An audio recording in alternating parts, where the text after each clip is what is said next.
Hello everyone and welcome back to my channel. I've seen this dress trending on Instagram. It is a button up with a ruching detail in the middle of the waistline. And here I am thinking, I could do this. Before we get started, please like and subscribe to my YouTube channel. Thank you so much. Now let's do this. Today we'll be using this fabric. I got them at Walmart. You can get great deals if you search through the fabric section for all sorts of fabric, but today we're going to use this one. The first thing you want to do is to grab a button-up shirt from your closet. It can be in any style that you like. Lay out and fold the fabric in half. Take your shirt and fold the sleeves inside. Make sure you fold the arm sleeve all the way into the shirt until you see the crease. Pin down the armholes and also the entire shirt so that way it does not budge or move while you're cutting out both of these pieces. For the collar, you want to repeat the same process and fold it at the crease and pin it down. Go ahead and trace the outline, leaving about 3/4 of an inch of a seam allowance. Now you want to go ahead and cut out the pieces. You should have a front piece and a back piece.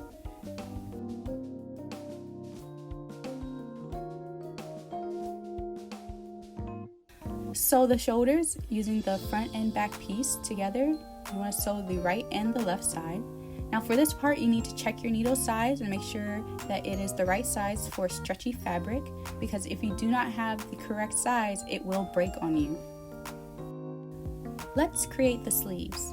Trace the armhole onto the extra fabric to get the correct size for your dress. Draw 2 lines straight out from the top and the bottom of the sleeve. And you want to measure your arm length to make sure that it's not too long, and it should look something like this. Using the sleeve you just cut out, go ahead and use that as a pattern for the other side. The collar, you need to measure 2 parts, the top of the collar and the sides of the collar. So what you want to do is take your measuring tape and measure the top of the collar, and then you want to measure the sides of the collar, and you will see that is at a certain angle. So fold the piece of paper in half to make sure that both sides are even. Then go ahead and trace out the outline and cut it out. Sew only the top and the sides of the collar using a straight stitch. Do not sew the bottom. Now we will put that away and start on the sleeves. You want to sew the top part of the sleeve. After that, you want to attach the sleeve to the armhole by lining up the seams and pin it down and go ahead and sew it. And after you're done sewing the sleeves to the armhole, you want to pin down the entire dress and sew it down from arm sleeve all the way down to the end of the dress. It will look something like this. Now for me, it's a little bit too long. I want it above my knee. So I'm going to take a few inches off in order to achieve that look. But if you want to keep that length, go ahead and keep it.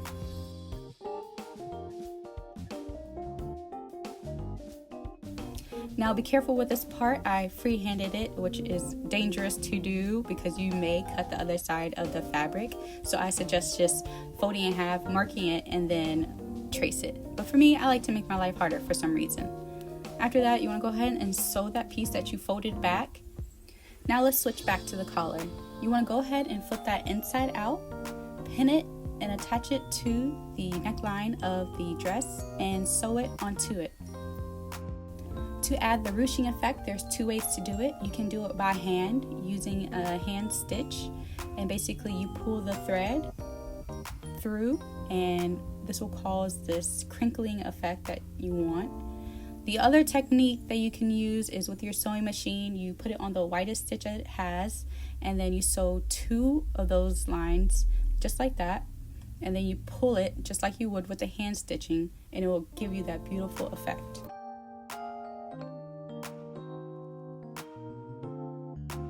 Last but not least, we will measure for the buttons and the buttonholes. You can use your sewing machine if it does have a buttonhole maker, which makes it 10 times easier. These are the buttons I'm going to use. You will also need some stabilizer for these buttonholes, just so it doesn't crinkle up on you or mess up your sewing machine. After that, you go ahead and sew the buttons by hand onto the dress. And that's it. Getting that Instagram look without the cost is something simple and easy for you to do. So guys, please like and subscribe to my channel. I'll see you next time.